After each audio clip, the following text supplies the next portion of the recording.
Hey, good morning. I'm at Nestbox number 30. This is the Nestbox that was moved in the winter from the other side of this pasture where there was some logging going on, so we lost some habitat. We have plenty of trees over here, and we have some mountains in the background and a beautiful pasture where horses graze. Anyway, the property owner has given me permission to install this nest box here and down there, which has been there for a long time. See if you can see it back there. See it? And I'm going to be adding a sun heat shield to that nest box. The box has aged. It's a little bit on the darker side. And hatchlings are due at any time, so I'm going to add that as well. But in this video, I want to show you, as we pan back, how I'm going to eradicate a fairly large paper wasp nest in here. It's pretty early in the morning still. It's still pretty cool right now, and they may still be a little bit on the sleepy side in there, but this is the native paper wasp, not the European. And they're a little bit more docile than the European. But since there are several wasps in here, I'm going to go ahead and use this equipment to eradicate it.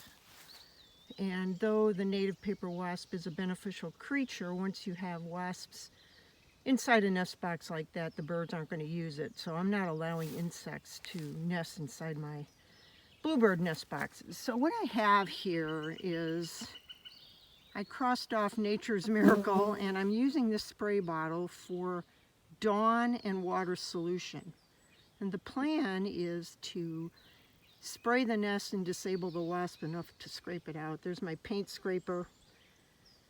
And then, of course, since there's no live nestlings inside, I'm going to use my portable screwdriver to take the screw out of the nest box. But in the meantime, note the paper towels, and once I get the excess of the spray solution off the ceiling and the walls, there's going to be some dripping. I'm going to dry it with the paper towels, but I've added a little bit of water to that ivory soap in there, and I'm going to use that pastry brush there to sort of reinforce the thin soap solution enough to dry so that the wasps won't want to come back.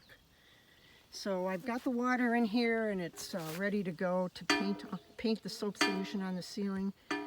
But let's just go ahead and see what's happening in here. And I'm going to open it up, and I'm going to show you the wasps.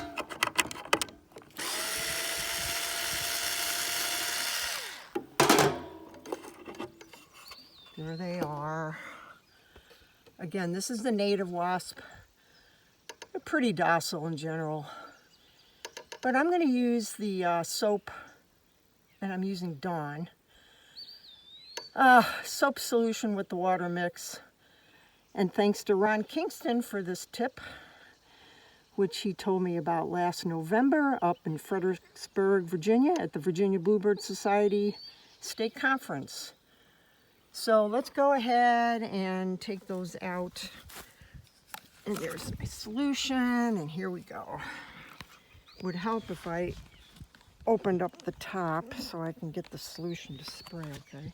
There we go. Hold on. There we go, here we go.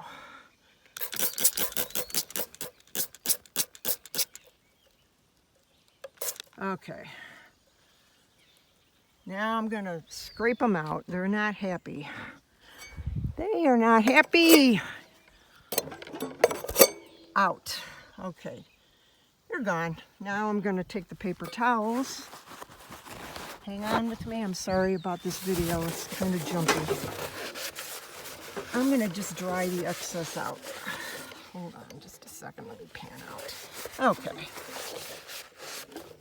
All right, that's done. Now, I'm going to take my pastry brush. It's a thin soap solution. It's a lot easier to apply it as opposed to a hard just here at the top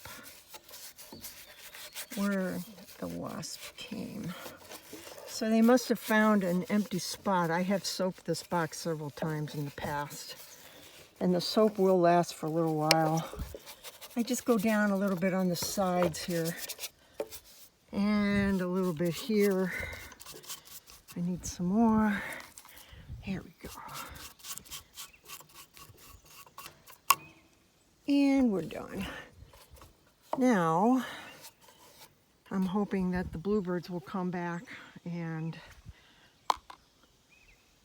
nest a third brood here. So generally, I leave the box open for a couple minutes, so I'm going to do that as I put my stuff away in the car.